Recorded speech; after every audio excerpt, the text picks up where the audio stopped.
pada pagi hari ini kita semua masih sempat mengikuti proses pembelajaran kita pada pertemuan kedua materi klasifikasi makhluk hidup. Nah, sebelumnya terlebih dahulu Ibu akan mengecek kehadiran kalian. Ibu harap namanya didengar dengan baik ya. Andi Fatima. Hadir, Bu.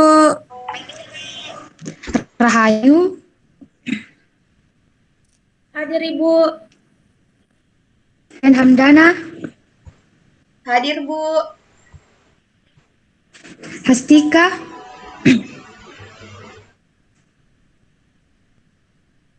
Hastika. Hadir, Ibu. Inun Putristi.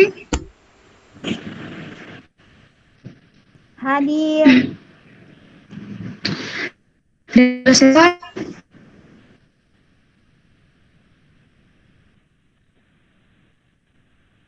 Baik, Ibu rasa semuanya hadir ya, Alhamdulillah. Walaupun di masa pandemi COVID sekarang, Ibu harap kalian tetap mematuhi protokol kesehatan dengan cara rajin mencuci tangan dengan air mengalir, memakai masker, dan tetap menjaga jarak. Kemudian sebelum memulai pembelajaran, ada baiknya terlebih dahulu kita berdoa sesuai kepercayaan dan keyakinan kita masing-masing. Doa Ibu pimpin, doa dimulai.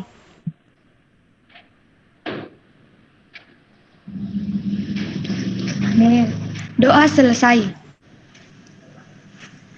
Nah, sebelum memulai pembelajaran, silahkan anak-anakku persiapkan alat tulisnya dan sebaiknya kalian tetap mengaktifkan kamera selama proses pembelajaran. Adapun kompetensi dasar yang akan kita pelajari pada pagi hari ini yaitu 3, yaitu menyusun kladogram berdasarkan prinsip-prinsip klasifikasi makhluk hidup.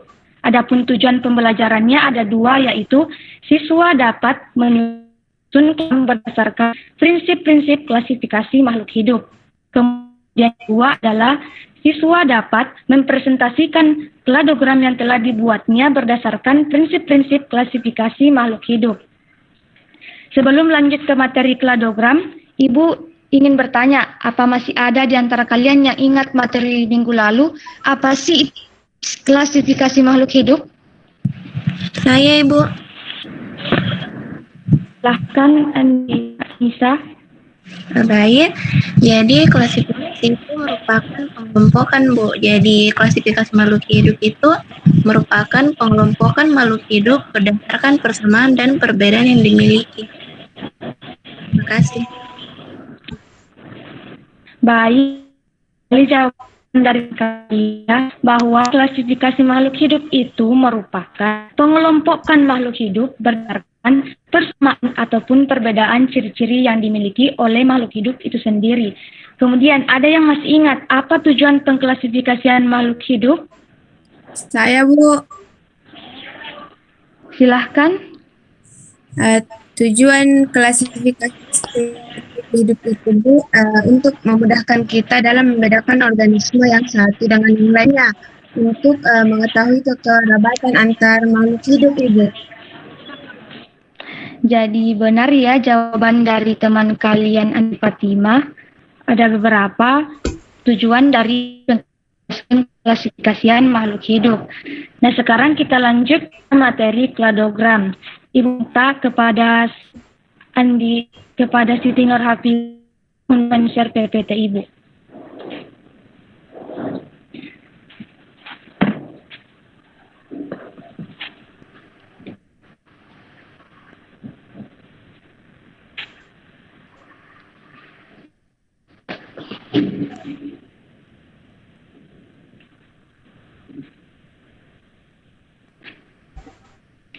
Slide berikutnya, Ica. Nah, di sini apa sih itu kladogram? Slide berikutnya. Jadi, kladogram itu merupakan suatu diagram yang dianggap mewakili hubungan kekerabatan di antara organisme yang dikelompokkan. Jadi, di sini itu berupa diagram yang dua percabangan, di mana percabangannya itu mewakili hubungan kekerabatan dan organisme telah kita kelompokkan. Slide berikutnya. Nah, apa manfaat mempelajari kladogram kladogram. Slide berikutnya.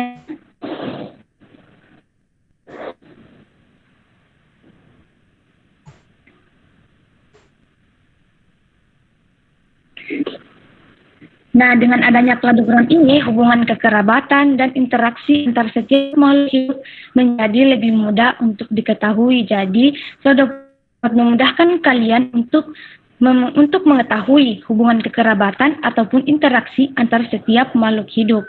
Slide berikutnya. Kemudian di sini bagaimana cara membuat kladogram. Slide berikutnya.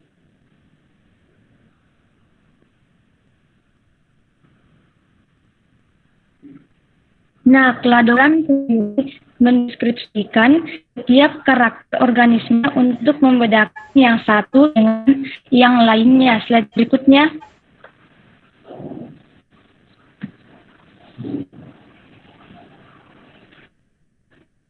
Nah, terkait dengan langkah-langkahnya dapat kalian lihat pada slide.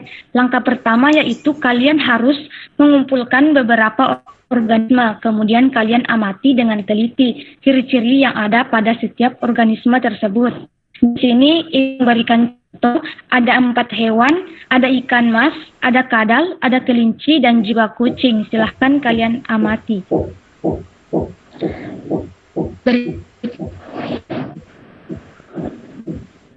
Nah, setelah kalian mengamati ciri-ciri yang ada pada keempat hewan atau beberapa hewan yang telah kalian pilih sebelumnya, langkah selanjutnya yaitu kalian membuat tabel karakteristik. Nah, tabel karakteristik ini berisikan ciri-ciri beberapa ciri-ciri yang dimiliki oleh organisme yang telah kita pilih sebelumnya.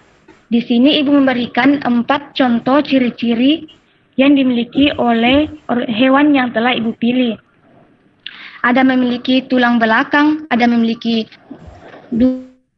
ada yang memiliki rambut, dan yang memiliki gigi taring.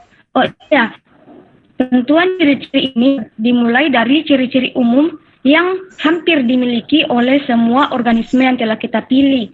Kemudian berlanjut pada ciri-ciri khusus yang dimiliki oleh organisme tersebut. Nah, di sini Ibu memberikan tanda bintang untuk ciri hewan yang telah Ibu pilih. Dimana yang memiliki tulang belakang itu ada ikan mas, kadal, kucing, dan juga kelinci. Dapat kalian lihat, Ibu telah memberikannya tanda bintang. Kemudian untuk 2 pasang tungkai, ada salah satu hewan yang tidak memiliki 2 pasang tungkai, ikan mas, maka situ kosongkan. Kemudian yang memiliki rambut hanya kelinci dan kucing, dan yang memiliki gigi taring ada kucing. Nah, yang memiliki gigi taring ini merupakan ciri khusus dari kucing. Slide berikutnya. Nah, setelah kalian menentukan tabel karakteristik yang berisikan ciri-ciri tadi, maka langkah selanjutnya yang harus kalian lakukan yaitu kalian membuat diagram Venn. Dan dapat kalian lihat pada slide.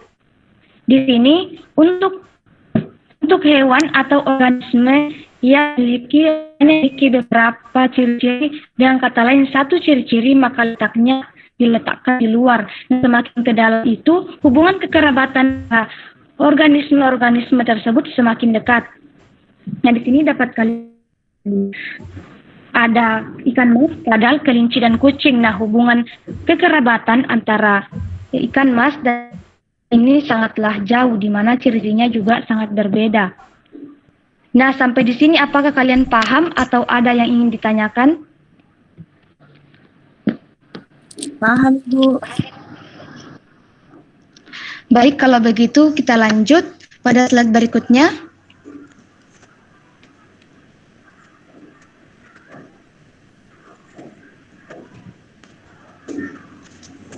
Nah, di sini dapat kalian lihat salah satu contoh dari kladogram.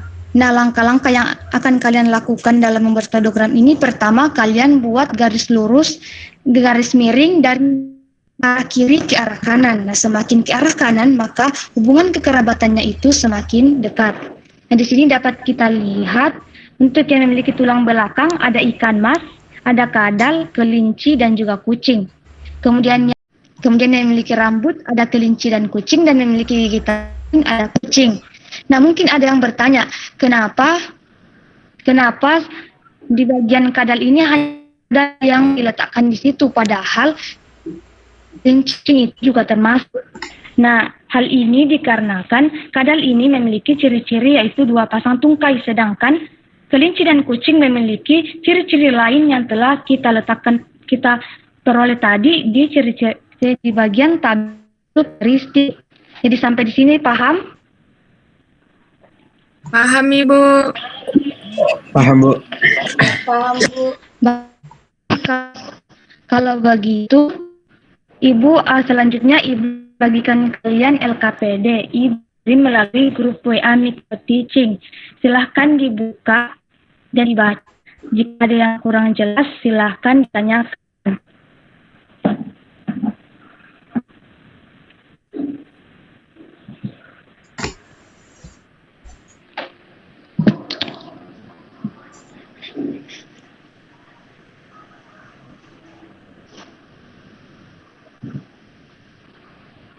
Apakah LKPD-nya sudah dilihat masing-masing di HP-nya? Sudah, Bu.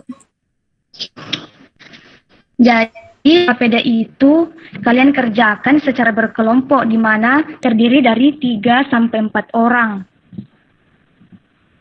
Kemudian pada LKPD tersebut sudah tertera langkah-langkah yang harus kalian lakukan.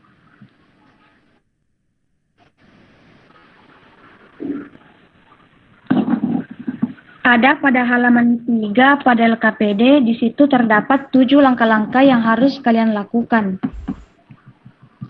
Silahkan dibaca, jika ada yang kurang jelas silahkan ditanyakan. Ibu berikan waktu untuk menyelesaikan LKPD tersebut secara berkelompok. Silahkan kalian diskusi di ruang Zoom ini, di ruang Meet ini ataupun di WA Group. Iya, Bu.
Ada pertanyaan atau LKP-nya jelas?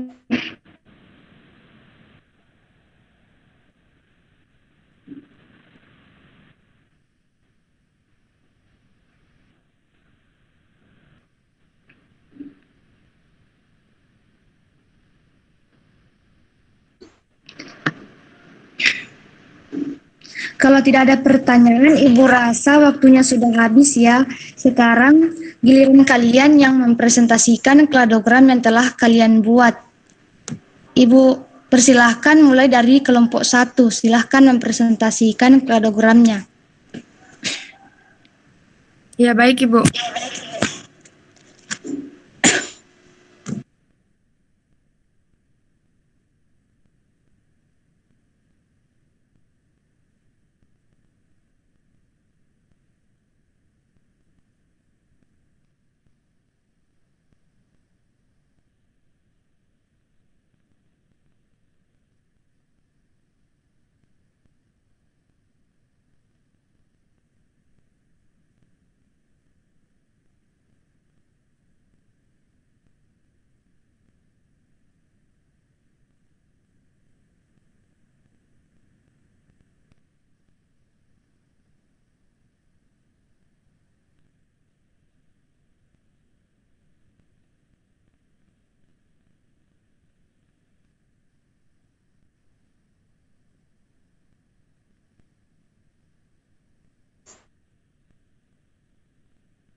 Oke, baik. Terima kasih atas kesempatan yang telah diberikan. Jadi di sini saya atas nama Andi Fatima, perwakilan dari kelompok 1 akan menjelaskan atau mempresentasikan hasil pekerjaan kelompok kami mengenai tugas kladogram. Slide selanjutnya. Nah, tumbuhan yang kami pilih itu, kami tidak memilih hewan, tetapi kami memilih tumbuhan. Nah, tumbuhan yang kami pilih adalah ada 4. Pertama, suplir, pinus, pepaya, dan kacang tanah. Selanjutnya, nah pada tabel karakteristik, pada keempat tumbuhan tersebut, maka kami menandai menggunakan tanda plus jika tumbuhan itu memiliki salah satu ciri-ciri yang telah kami tampilkan. Pertama adalah berpembuluh, keempat tanaman tersebut memiliki, kemudian kedua berbiji, salah satu dari keempatnya yang tidak memiliki biji yaitu suplir, kemudian bakal biji dilindungi bakal buah atau berbiji tertutup, yang hanya memiliki ada 2 yaitu pepaya dan kacang tanah, sedangkan suplir dan pinus tidak. Kemudian ciri keempat adalah biji tertanam di dalam tanah yang hanya dimiliki oleh kacang tanah. Selanjutnya,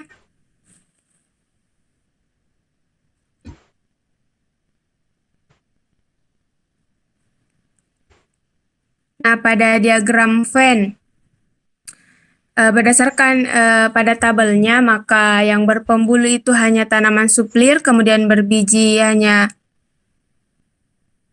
pinus, kemudian berbiji tertutup pada tanaman pepaya, dan bijinya ada di dalam tanah hanya pada kacang tanah. Slide selanjutnya. Nah, pada kladogramnya yang berdasarkan yang telah dijelaskan, pada tanaman suplir itu yang memiliki pembuluh itu dimiliki oleh keempat tanaman, kemudian yang berbiji hanya 3, pinus, pepaya, dan kacang tanah, kemudian berbiji tertutup pada pepaya dan kacang tanah, kemudian biji di dalam tanah hanya terdapat pada ciri yang hanya dimiliki pada kacang tanah. Selanjutnya. Oke, baik. Terima kasih. Begitulah hasil diskusi dari kelompok kami. Terima kasih. Baik, itu tadi presentasi dari teman kalian dari kelompok 1. Apakah dari kelompok lain mungkin masih ada yang ingin ditanyakan ke kelompok 1? Ibu silahkan.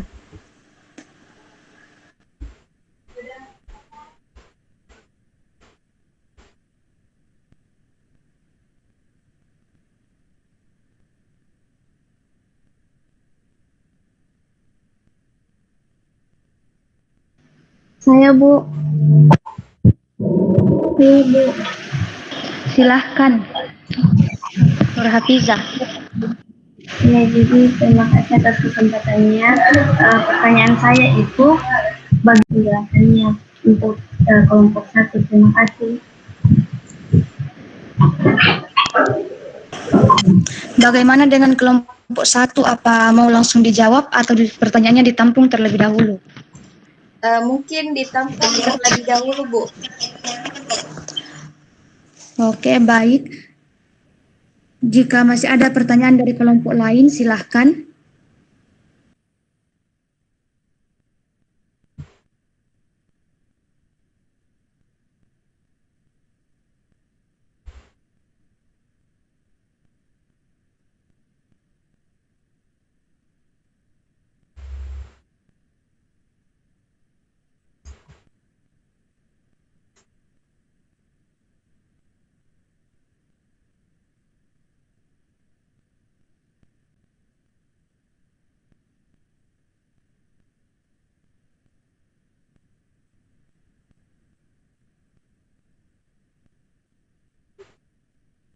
Saya, Bu. Mungkin silahkan Fitria.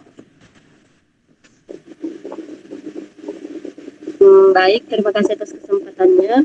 Pertanyaan saya itu, bisakah Anda jelaskan hubungan kekerabatan dari yang terjauh ke terdekat berdasarkan diagram Venn pada PPT Anda? Terima kasih.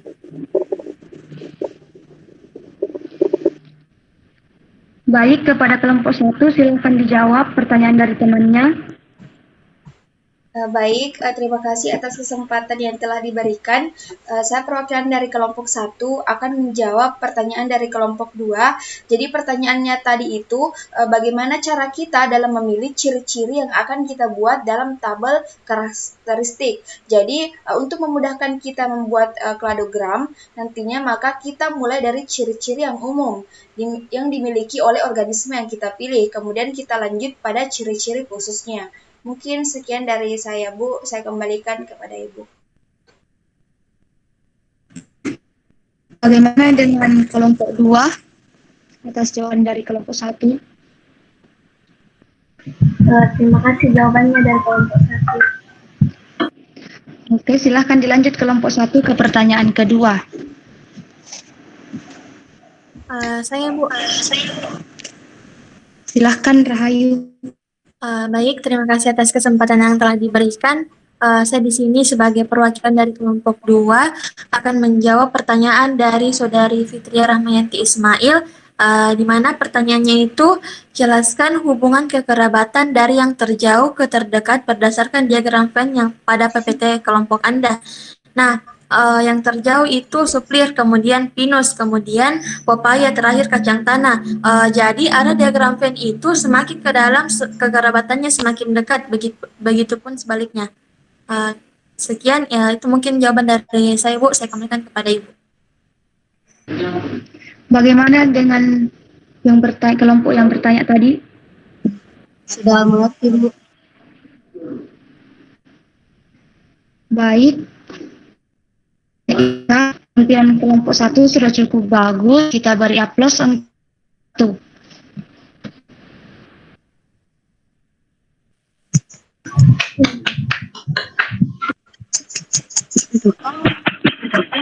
Nah, selanjutnya kita lanjut pada kelompok 2. Silahkan kelompok 2 mempresentasikan kladogramnya.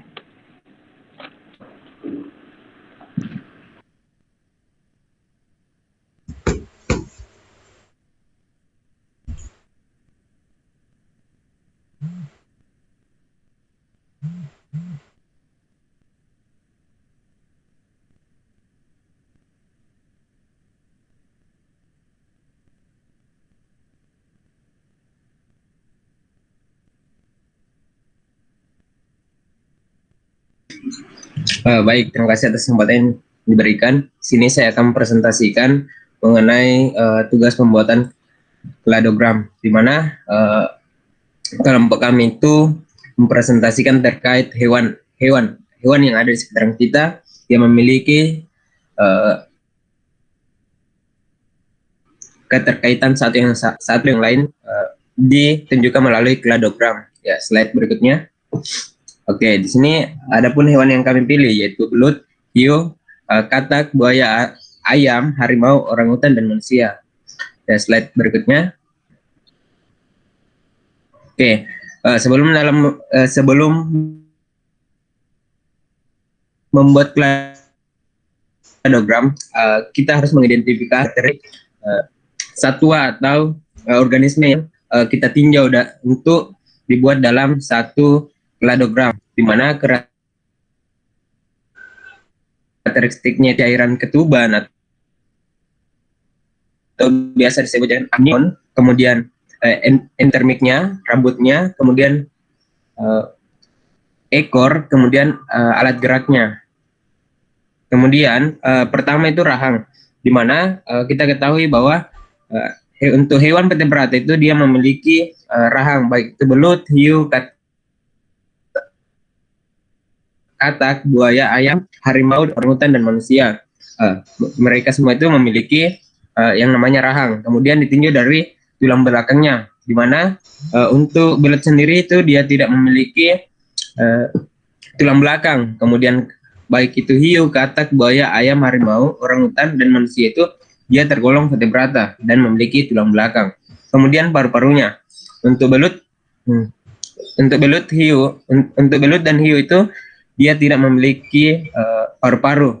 Sedangkan untuk katak, buaya, ayam, harimau, orangutan, manusia itu dia memiliki paru-paru. Kemudian dari amnion atau cairan ketubannya. Untuk belut, hiu, dan katak itu tidak memiliki amnion. Sedangkan pada buaya, ayam, harimau, orangutan, serta manusia itu dia memiliki yang namanya amnion.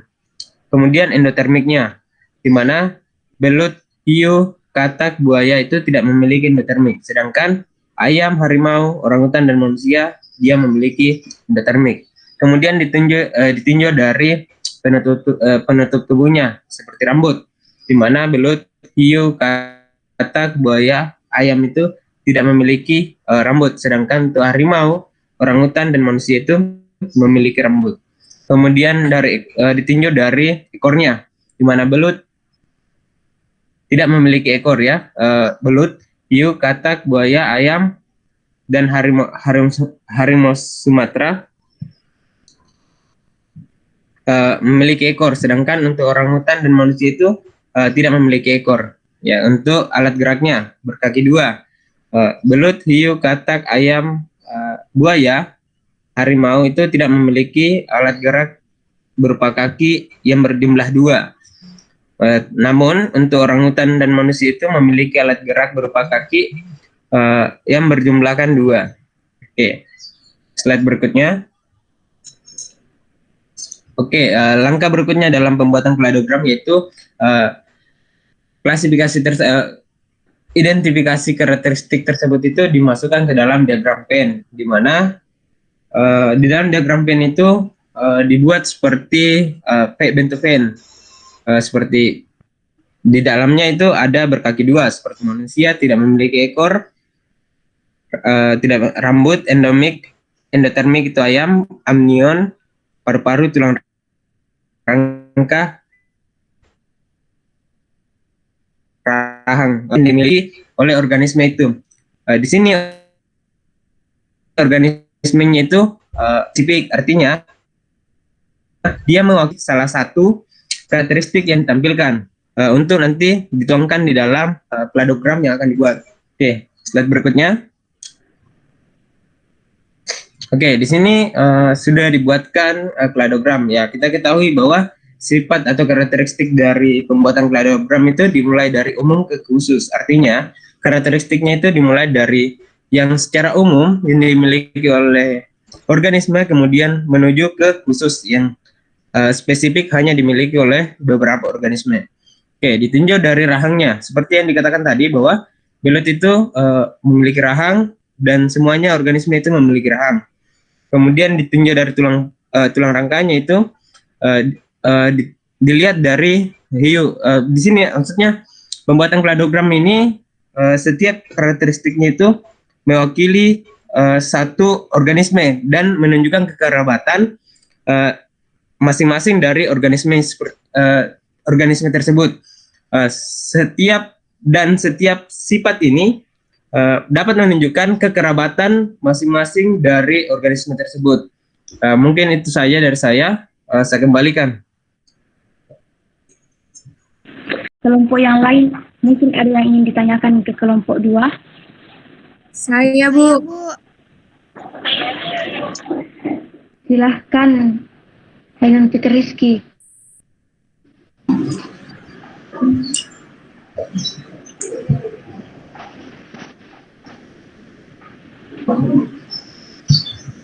Ya, terima kasih atas kesempatannya. Jadi, pertanyaan saya itu, bisakah dijelaskan bagaimana hubungan kekerabatan yang muncul dari kladogram yang Anda buat?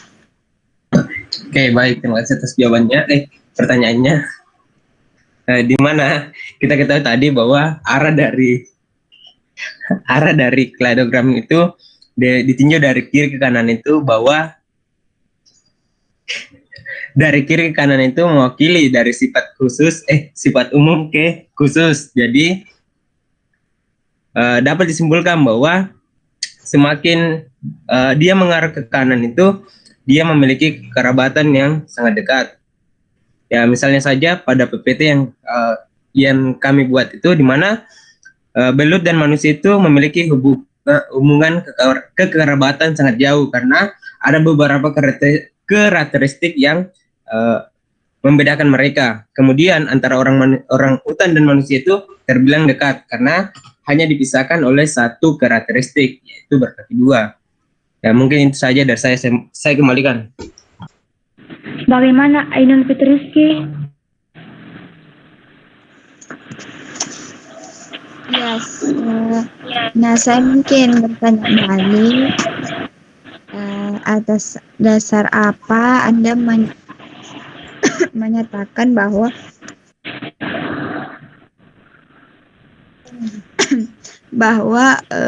manusia dan belut itu memiliki kekerabatan yang jauh. Ya, terima kasih atas sanggahannya. Di sini tadi sebelum kita membuat dalam bentuk kladogram itu, kita terlebih dahulu mengidentifikasi dari karakteristik setiap organisme. Ya, seperti tadi ditayangkan bahwa karakteristik dari belut itu dia memiliki rahang dan manusia memiliki rahang. Jadi hanya satu sifat yang memiliki mewakili kesamaan dari mereka, yaitu memiliki rahang.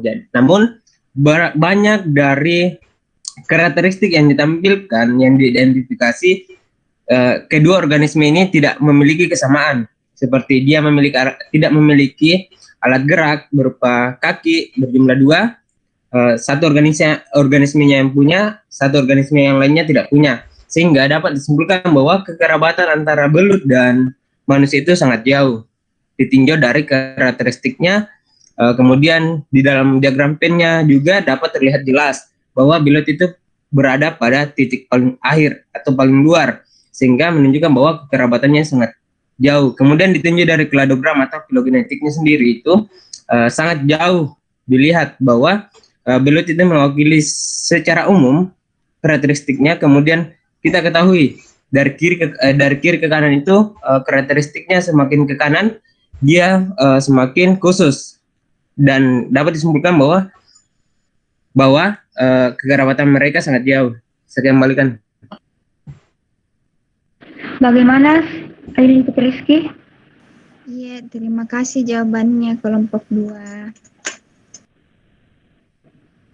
Baik, Ibu rasa presentasinya sudah sangat bagus. Kita beri aplaus untuk kelompok 2.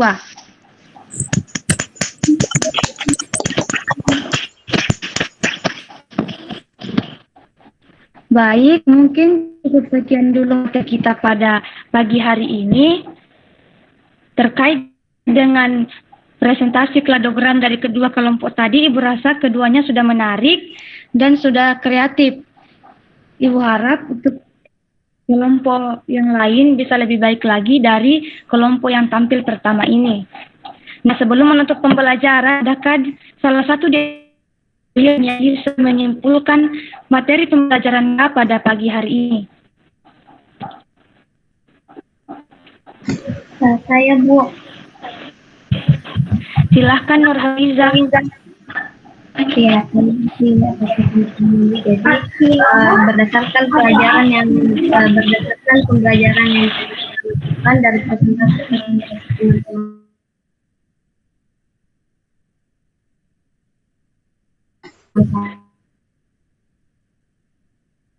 terdapat simpul organisme yang lain. Program dibuat dengan langkah-langkah. Yang pertama, kita menentukan beberapa organisme yang akan kita buatkan kladogram. Kemudian kita buatkan tabel karakteristik di mana dimulai dari dibuat di kladogram. Arah kladogram dari hubungan kekerabatan yang semakin dekat, begitupun sebaliknya. Terima kasih untuk pemberitaan. Baik, jawabannya sudah sangat bagus dalam belajar. Oh iya, terkait pada berikutnya ini kita materi baru yaitu virus. Nah, di sini Ibu tidak memberikan kalian tugas. Ibu cuma mengingatkan kalian untuk membaca materi virus. Apa itu virus, bagaimana ciri-ciri virus, bagaimana cara virus bereproduksi, dan lain sebagainya. Dalam keadaan sedang puasa sekarang, ada beberapa di antara kalian yang sedang puasa, Ibu harap kalian tetap rajin dalam mempelajari materi. Dan tidak bosan, Ibu ingatkan kalian untuk selalu mematuhi protokol kesehatan dengan menjaga 3M, yaitu memakai masker di kalian keluar rumah, rajin mencuci tangan dengan air mengalir, dan jaga jarak. Mungkin cukup sekian dari Ibu. Ucapkan alhamdulillah untuk pelajaran kita hari ini. Terima kasih atas perhatian dari anak-anakku. Mohon maaf bila ada salah kata. Akhir kata, wassalamualaikum warahmatullahi wabarakatuh. Waalaikumsalam warahmatullahi wabarakatuh. Oke, baik. Observernya dicatat aja dulu ya.